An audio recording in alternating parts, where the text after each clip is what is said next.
而家講解一下呢兩款咧 M.2 嘅 SSD 個轉盤器，咁可以加條 SSD 擺落去就可以變成位置嘅儲存器。咁呢個就係嗰個位置盒。最重要呢，佢有兩款。咁好多時候呢，如果喺淘寶買，你如果買錯咗，可能就唔啱用噶啦。佢有分呢個粒位喺左手邊，粒位喺右手邊。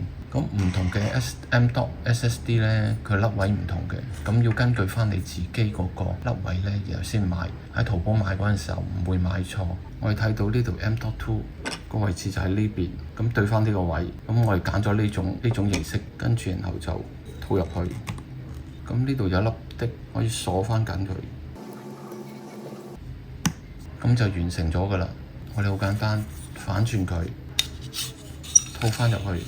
有個 US Type-C 嘅插頭，咁插一邊喺呢度，跟住另一邊就駁落去個電腦度就可以用。